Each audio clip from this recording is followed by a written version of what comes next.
नमस्कार दोस्तों, मैं हूं आपके साथ आपका अपना राजकीय वर्मा। और आज हम इस वीडियो में बात करने वाले हैं कि जो युद्ध का संकट बना हुआ है, अमेरिका इजराइल के बीच अभी सीज फायर है, लेकिन अगर ये सीज फायर टूटा और युद्ध फिर से शुरू हुआ तो क्या कुछ हालात बनेंगे और इन हालातों का असर भारतीय रियल एस्टेट पर क्या कुछ पड़ रहा है। क्योंकि दुबई की बात करें, चाइना की बात करें, सीधे सीधे रियल एस्टेट जो है क्रैश की तरफ बढ़ रहा है। और दुबई के हालात तो ये है कि अब बड़े ही सस्ते दामों में आपको वहाँ प्रॉपर्टी मिल रही है। लेकिन भारत की स्थिति क्या है? क्या युद्ध की आंच में भारतीय रियल एस्टेट पूरी तरह से झुलस गया है, जो कि पहले से ही एक मंदी के दौर से गुजर रहा है? लगातार अनसॉल्व इन्वेंट्रीज का पहाड़ बन रहा है और सेल भी लगातार गिर रही है। और ये हम नहीं कह रहे हैं, बाकायदा रियल एस्टेट से जुड़ी हुई एजेंसीज की रिपोर्ट्स में दावे किए गए। तो आज के इस वीडियो में डिटेल में आपको बताने वाला हूं कि युद्ध की आंच का असर भारतीय रियल एस्टेट पर क्या कुछ पड़ने वाला है और क्या आने वाला समय में प्रॉपर्टी के दाम कम होंगे, यानी जो बिल्डर प्रोजेक्ट्स हैं वहाँ फ्लैट्स के दाम कम होंगे जिन्हें ऑलरेडी हवाई बनाया हुआ है। और अगर वो कम होते हैं तो मिडिल क्लास के लिए क्या कुछ अपॉर्चुनिटी होने वाली है। तो दोस्तों, इस वीडियो को अंत तक ज़रूर देखिए, बहुत सारे आपके डाउट्स यहाँ पर क्लियर होने वाले हैं। और पसंद आए तो इसे लाइक कीजिए, शेयर कीजिए और बगैर देरी के शुरू करते हैं इस एक्सप्लेनर। दोस्तों, अगर आपको लगता है कि मिडल ईस्ट में चल रहा युद्ध सिर्फ टीवी डिबेट, तेल कंपनियां या इंटरनेशनल राजनीति तक सीमित है, तो शायद आप उस सबसे बड़े असर को मिस कर रहे हैं जो धीरे धीरे आपकी पॉकेट यानी आपकी जेब और आपके सपनों के घर पर पड़ रहा है। दोस्तों, क्यों आज दुनिया इतनी इंटरकनेक्टेड हो चुकी है कि इजराइल, ईरान, अमेरिका तनाव, रेड सी में शिपिंग क्राइसिस, क्रूड ऑयल की कीमतें, डॉलर की मजबूती और चीन की इंडस्ट्री डिमांड, ये सब मिलकर भारत के रियल एस्टेट बाजार की दिशा तय कर रहे हैं। और यही वजह है कि 2026 में बिल्डर्स, इन्वेस्टर्स और होम बायर्स तीनों टेंशन में दिखाई दे रहे हैं। अभी कुछ महीने पहले तक लोग सोच रहे थे कि प्रॉपर्टी प्राइस स्टेबलाइज होने वाले हैं, ईएमआई प्रेशर बायर्स को रोक देगा और शायद मार्केट थोड़ी कूल डाउन हो जाएगी। लेकिन ग्राउंड रियलिटी इसके बिल्कुल उलट जा रही है, क्योंकि अब बिल्डर की सबसे बड़ी समस्या डिमांड नहीं बल्कि कंस्ट्रक्शन कॉस्ट बन चुकी है। और यही वो चीज़ है जो आने वाले महीनों में घरों को और महंगा बना सकती है। दोस्तों, JLL इंडिया की 2026 कंस्ट्रक्शन कॉस्ट गाइड के अनुसार भारत में कंस्ट्रक्शन कॉस्ट 2026 में लगभग 3 से 5% तक बढ़ सकती है, जबकि लेबर कॉस्ट में पहले ही 5 से 15% तक ऊपर जा चुकी है। JLL ने अपनी रिपोर्ट में साफ कहा है कि स्टील, एल्यूमिनियम, कॉपर और इंपोर्टेड फिनिशिंग मटेरियल पर नया प्रेशर बन रहा है, खासकर जियोपॉलिटिकल टेंशन और शिपिंग डिसरप्शन की वजह से। अब सवाल आता है कि हज़ारों किलोमीटर दूर मिडल ईस्ट में मिसाइल चलने से गुरुग्राम, नोएडा, दिल्ली, मुंबई, पुणे, हैदराबाद में फ्लैट क्यों महंगा होगा? इसका जवाब बहुत सिंपल है दोस्तों, ऑयल यानी तेल। क्योंकि दुनिया की पूरी इकोनॉमी अभी भी काफ़ी हद तक क्रूड ऑयल पर टिकी है। जब मिडल ईस्ट में तनाव बढ़ता है तो सबसे पहले ऑयल मार्केट पैनिक करता है। ब्लूमबर्ग और रॉयटर्स की रिपोर्ट के अनुसार हाल के जियोपॉलिटिकल टेंशन के दौरान ब्रेंट क्रूड कई बार $100 प्रति बैरल के आसपास पहुंचा या इससे ऊपर गया। और एनालिस्ट ने वार्निंग दे दी है कि कॉन्फ्लिक्ट अगर लंबा चला और तेल 110 से $120 तक भी जा सकता है। अब आम आदमी सोचता है कि ऑयल महंगा होने से सिर्फ पेट्रोल डीजल महंगा होगा, लेकिन दोस्तों असली चेन रिएक्शन उससे कहीं बड़ा होता है। डीजल महंगा मतलब हर कंस्ट्रक्शन मटेरियल की ट्रांसपोर्टेशन कॉस्ट बढ़ गई। सीमेंट फैक्ट्री से लेकर स्टील प्लांट तक ट्रांसपोर्टेशन कॉस्ट ऊपर चली गई। गैस महंगी मतलब tiles, sanitary fittings, paints, glass panels, PVC pipe, waterproofing chemicals और मॉड्यूलर किचन मटेरियल सबकी मैन्युफैक्चरिंग कॉस्ट बढ़ गई। शिपिंग महंगी मतलब imported marbles, elevators, luxury fittings, electronics और फसाड मटेरियल सब एक्सपेंसिव हो गए। यानी बिल्डर्स का हर स्टेप पर खर्चा बढ़ रहा है। और याद रखिए, बिल्डर चैरिटी नहीं करता, वो अपना पूरा एक्स्ट्रा कॉस्ट आखिर में बायर पर डाल देता है, यानी आप पर। इसी वजह से कई डेवलपर्स अब क्वाइटली नई लॉन्च की प्राइसिंग रिवाइज कर रहे हैं। हिंदुस्तान टाइम्स की एक रिपोर्ट के मुताबिक एक बड़े बिल्डर के एमडी ने साफ कहा कि मिडल ईस्ट क्राइसिस की वजह से कंस्ट्रक्शन कॉस्ट पर अभी भी 3 से 5% तक इम्पैक्ट दिखाई दे रहा है और सबसे ज़्यादा असर गैस डिपेंडेंट मटेरियल पर पड़ रहा है। अब अगर आप सोचिए कि सिर्फ लग्जरी प्रोजेक्ट पर असर पड़ेगा, तो ऐसा बिल्कुल नहीं है। असली इम्पैक्ट मिडिल क्लास हाउसिंग पर भी पड़ सकता है, क्योंकि अफोर्डेबल और मिड सेगमेंट प्रोजेक्ट में मार्जिन सबसे कम होता है।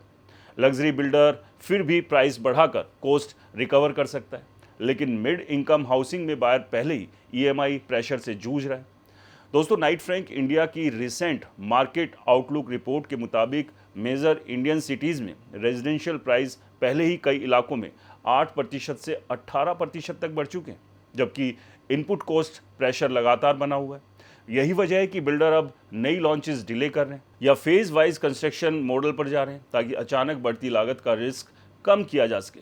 क्रेडाई के कई डेवलपर्स ने भी संकेत दिए हैं कि अगर क्रूड प्राइस लंबे समय तक ऊंचे रहे तो 2026 के दूसरे हाफ में हाउसिंग प्राइस पर नया अपवर्ड प्रेशर आ सकता है। और सिर्फ ऑयल ही नहीं, रेड सी शिपिंग क्राइसिस ने भी बिल्डर्स की हालत ख़राब कर दी है। दोस्तों, इकोनॉमिक टाइम्स और CNBC TV 18 की रिपोर्ट्स के मुताबिक कई शिपिंग कंपनीज ने रेड सी रूट्स अवॉइड करने शुरू कर दिए हैं, जिससे यूरोप और मिडल ईस्ट से आने वाला कार्गो की ट्रांजिट कॉस्ट और इंश्योरेंस कॉस्ट दोनों बढ़ गई है। और इसका असर इंपोर्टेड कंस्ट्रक्शन प्रोडक्ट पर साफ दिखाई देने लगा है।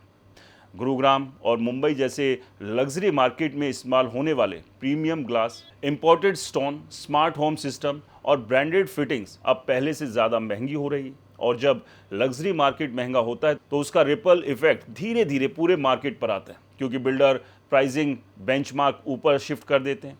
अब यहाँ एक और बड़ा खेल समझिए, रुपया वीक, जब जियोपॉलिटिकल टेंशन बढ़ती है तो इन्वेस्टर्स सेफ एसेट्स की तरफ भागते हैं, डॉलर मजबूत होता है और भारतीय रुपया कमज़ोर पड़ता है।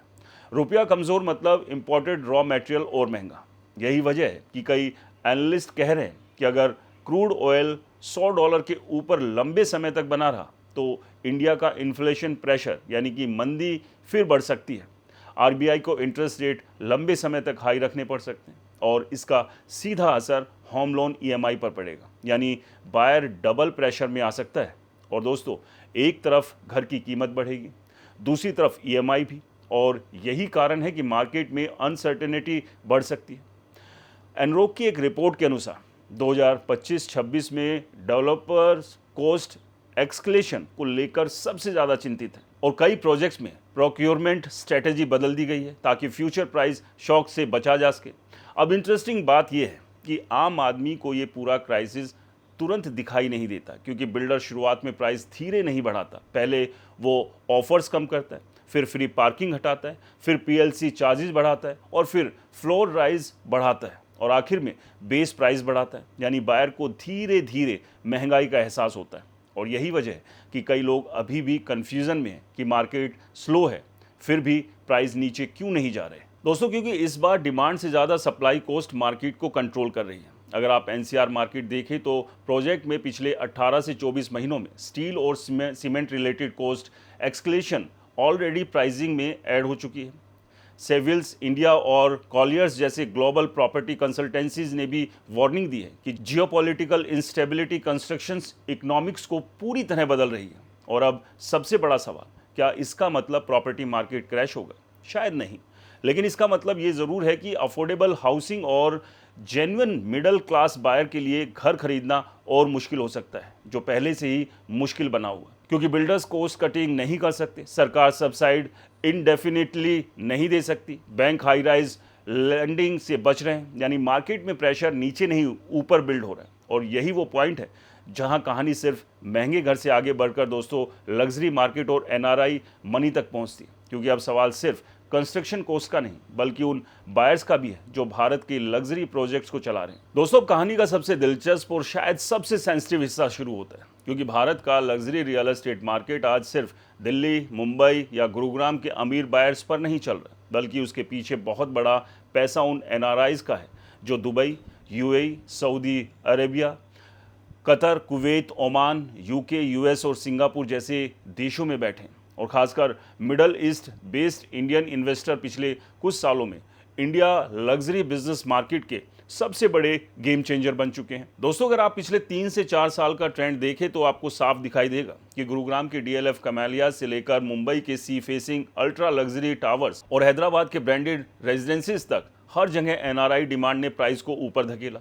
इंडस्ट्री एस्टिमेट्स और कई ब्रोकरेज रिपोर्ट्स के अनुसार भारत के कई लग्जरी प्रोजेक्ट्स में 15% से 30% तक बुकिंग्स NRI से आ रही हैं और कुछ अल्ट्रा लग्जरी प्रोजेक्ट में ये हिस्सा इससे भी ज़्यादा बताया जा रहा है। खासकर दुबई, अबू धाबी, दोहा और रियाद में रहने वाले हाई इनकम इंडियंस अब इंडिया को सिर्फ इमोशनल कनेक्शन की तरह नहीं बल्कि वेल्थ पार्किंग डेस्टिनेशन की तरह भी देख रहे हैं। लेकिन दोस्तों, अब यही मार्केट अनसर्टेनिटी के सबसे बड़े फेज में प्रवेश कर चुका है, क्योंकि मिडल ईस्ट क्राइसिस ने सबसे पहले उसी एनआरआई कॉन्फिडेंस को हिलाना शुरू कर दिया जो पिछले कई सालों से इंडियन लग्जरी मार्केट को फ्यूल कर रहा था। हिंदुस्तान टाइम्स की एक रिपोर्ट में एक बिल्डर ने स्वीकार किया कि मार्च 2026 के दौरान मिडल ईस्ट बेस्ड एनआरआईज की तरफ से लग्जरी डील में स्लो डाउन दिखाई दिया है और हाई वैल्यू डील क्लोजर्स भी स्लो हुए हैं। अब दोस्तों, आम आदमी यानी आपको ये स्टेटमेंट छोटा लग सकता है, लेकिन रियल एस्टेट मार्केट में बहुत बड़ा संकेत माना जाता है, क्योंकि लग्जरी मार्केट पूरी तरह सेंटीमेंट ड्रिवन होता है। यहाँ बायर ज़रूरत से ज़्यादा साइकोलॉजी पर खरीदता है। अगर उसे फ्यूचर अनसर्टेन लगता है तो वो बुकिंग पोस्टपोन कर देता है, और यही अभी हो रहा है। मिडल ईस्ट में काम करने वाले कई भारतीय प्रोफेशनल्स और बिजनेसमैन अब वेट एंड वॉच मोड में चले गए, क्योंकि अगर कॉन्फ्लिक्ट यानी ये युद्ध लंबा चला, ऑयल इकोनॉमी स्लो हुई, जॉब अफेक्टेड हुई और रीजनल इंस्टेबिलिटी बढ़ी, तो सबसे पहले डिस्क्रिशनरी स्पेंडिंग यानी लग्जरी इन्वेस्टमेंट्स पर असर पड़ेगा। यही कारण है कि गुरुग्राम, मुंबई और पुणे जैसे लग्जरी मार्केट पर सबकी नज़र टिकी, खासकर गुरुग्राम और लग्जरी मार्केट जहां एनआरआई मनी पर काफ़ी डिपेंड माना जाता है। DLF, M3M, Trump residence, smart world, Elan, Sobha और ब्रांडेड लग्जरी प्रोजेक्ट्स में बड़ी संख्या में एनआरआईज इंक्वायरीज मिडल ईस्ट से आती रही है। एनरॉक की रिपोर्ट के मुताबिक 2025-26 में एनसीआर लग्जरी हाउसिंग सेगमेंट में 2.5 करोड़ से ऊपर वाले घरों की डिमांड लगातार बढ़ी थी और इसमें एनआरआईज का योगदान सिग्निफिकेंट था। लेकिन अब मार्केट में सवाल उठ रहा है, अगर वही एनआरआई बायर कॉन्शियस हो गया तो क्या होगा? क्या लग्जरी मार्केट की तेज़ी धीमी पड़ सकती है? क्या अल्ट्रा प्रीमियम प्राइसिंग पर प्रेशर आ सकता है? क्या डेवलपर्स को इन्वेंट्री होल्ड करनी पड़ेगी? और यही अनसर्टेनिटी इस समय सबसे बड़ा डर रियल एस्टेट के लिए बना हुआ है। दोस्तों, नाइट फ्रैंक इंडिया की वेल्थ रिपोर्ट और इंडिया रियल एस्टेट आउटलुक में भी कहा गया है कि NRI investors luxury housing demand के सबसे बड़े पिलर्स में से एक बन चुके हैं, खासकर ग्लोबल इंडियंस जिनकी इनकम डॉलर्स या दिरहम लिंक्ड है। लेकिन अब ग्लोबल जियोपॉलिटिक्स ने उसी पिलर को अनस्टेबल बना दिया। हालांकि कहानी सिर्फ नेगेटिव नहीं है, क्योंकि मार्केट का दूसरा हिस्सा बिल्कुल उल्टा सोच रहा है। कुछ एनालिस्ट और डेवलपर्स का कहना है कि अगर मिडल ईस्ट टेंशन लंबे समय तक बना रहा तो कई एनआरआईज अपनी वेल्थ को सेफर जुडिक्शन में शिफ्ट करने के लिए इंडिया में ज़्यादा इन्वेस्टमेंट भी कर सकते हैं। और यही वजह है कि मार्केट पूरी तरह से क्रैश मोड में नहीं बल्कि कन्फ्यूज़न मोड में है। एक तरफ कुछ एनआरआई बायर्स डील्स पोस्टपोन कर रहे हैं, दूसरी तरफ कुछ बायर्स इंडिया को लॉन्ग टर्म सेफ बेट मान रहे हैं। खासकर रूपी वीकनेस ने इंडिया प्रॉपर्टीज को कई एनआरआईज के लिए कंपैरेटिवली चीपर बना दिया है। जब डॉलर या दिरहम मजबूत होता है और रुपया कमज़ोर पड़ता है तो एनआरआई बायर्स को इंडियन प्रॉपर्टी डिस्काउंट पर मिलती हुई महसूस होती है। उदाहरण के लिए, अगर किसी एनआरआई की सैलरी यूएई दिरहम या यूएस डॉलर में है, रुपी डेप्रिसिएशन उनकी परचेजिंग पावर को ऑटोमेटिकली बढ़ा देता है। यही वजह है कि कई डेवलपर्स अब ओपनली एनआरआई फोकस्ड कैंपेन चला रहे हैं। दुबई, अबू धाबी, लंदन और सिंगापुर में इंडियन प्रॉपर्टी रोड शो फिर तेज हो गए हैं। दोस्तों, इकोनॉमिक टाइम्स और मनी कंट्रोल की रिपोर्ट्स के अनुसार कई डेवलपर यानी बिल्डर अब अपनी लग्जरी लॉन्च का बड़ा हिस्सा एनआरआई ऑडियंस को टारगेट करके बेच रहे हैं। खासकर ब्रांडेड रेजिडेंस और हाई एंड गेटेड कम्युनिटीज़ में डेवलपर्स का फोकस डोमेस्टिक सैलरीड बायर से ज़्यादा ग्लोबल इंडियन वेल्थ पर शिफ्ट हो चुका है। और यहाँ एक और इंटरेस्टिंग ट्रेंड दिखाई दे रहा है। एनआरआई बायर्स अब सिर्फ इमोशनल इन्वेस्टमेंट नहीं कर रहे हैं बल्कि प्योर फाइनेंशियल रिटर्न देखकर एंट्री ले रहे हैं। पहले एनआरआई सोचता था कि इंडिया में घर होना चाहिए, लेकिन अब कैलकुलेशन बदल चुकी है। कहाँ ज़्यादा एप्रिसिएशन मिलेगा, कहाँ रेंटल यील्ड स्ट्रॉन्ग है, कहाँ रीसेल लिक्विडिटी बेहतर है। यही वजह है कि गुरुग्राम का golf course road, Dwarka expressway, Mumbai coastal luxury belt, Pune premium township और हैदराबाद फाइनेंशियल डिस्ट्रिक्ट जैसे एरिया अचानक ग्लोबल इन्वेस्टमेंट मैप पर आ गए। लेकिन इसी ट्रेंड का दूसरा साइड भी खतरनाक है, क्योंकि लग्जरी मार्केट की तेज़ी कहीं ना कहीं एंड यूज़र अफोर्डेबिलिटी से डिस्कनेक्ट हो चुकी है। अगर एनआरआई डिमांड थोड़ी भी स्लो हुई तो कई प्रोजेक्ट्स में मोमेंटम टूट सकता है। सेविल्स इंडिया और कॉलियर्स जैसे ग्लोबल कंसल्टेंसीज ने भी वार्निंग दी है कि luxury market heavily sentiment phase में है क्योंकि यहाँ डिमांड जेन्युइन हाउसिंग नीड से ज़्यादा वेल्थ मूवमेंट पर आधारित है, और वेल्थ हमेशा जियोपॉलिटिकल स्टेबिलिटी से जुड़ी रहती है दोस्तों। अगर वॉर एस्केलेशन बढ़ती है और इकोनॉमी इम्पैक्ट होती है, या मिडल ईस्ट एम्प्लॉयमेंट मार्केट में स्लो डाउन आता है, तो उसका सीधा सीधा असर इंडियन लग्जरी हाउसिंग डिमांड पर भी दिख सकता है। और यही कारण है कि डेवलपर्स क्वाइटली यानी शांति से इन्वेंट्री स्ट्रेटेजी बदल रहे हैं। कुछ प्रोजेक्ट फेज्ड लॉन्चेस कर रहे हैं, कुछ फ्लेक्सिबल पेमेंट प्लान्स दे रहे हैं, और कुछ builders NRI focused booking offer कर रहे हैं ताकि अनसर्टेनिटी के बीच सेल्स मोमेंटम बना रहे। लेकिन मार्केट में सिर्फ डर नहीं है, कुछ लोग इसे अपॉर्चुनिटी भी मान रहे हैं। कई वेल्थ एडवाइजर्स और प्रॉपर्टी कंसल्टेंट्स का कहना है कि अगर शॉर्ट टर्म स्लो डाउन आता है तो लग्जरी बायर्स को नेगोशिएशन पावर मिल सकती है, यानी जिन प्रोजेक्ट में पहले वेटिंग थी वहाँ लिमिटेड बार्गेन शुरू हो सकती है। हालांकि इसका मतलब क्रैश बिल्कुल भी नहीं, क्योंकि प्रीमियम लैंड कॉस्ट और कंस्ट्रक्शन इन्फ्लेशन अभी भी बहुत हाई है। तो ऐसे में अब दोस्तों देखना ये होगा कि युद्ध का असर भारतीय रियल एस्टेट पर पॉजिटिव पड़ता है या नेगेटिव। जिस तरह से कुछ एक्सपर्ट्स का मानना है कि युद्ध और लंबा अगर चला तो बहुत सारे एनआरआईज जो है अपनी इन्वेस्टमेंट होल्ड कर सकते हैं या पोस्टपोन कर सकते हैं। लेकिन बहुत सारे एनआरआईज ये भी है कि अगर रुपए कमज़ोर हुआ और उन्हें लगा कि उन्हें अपनी इन्वेस्टमेंट को कहीं सेफ जगह डालना है, तो वो भारतीय रियल एस्टेट की तरफ भी रुख कर सकते हैं। तो ऐसे में आने वाले कई महीने भारतीय रियल एस्टेट के लिए एक बड़ी चुनौती बन सकते हैं। ऐसे में आप एक मिडिल क्लास के नाते भारतीय रियल एस्टेट को कैसे देखते हैं?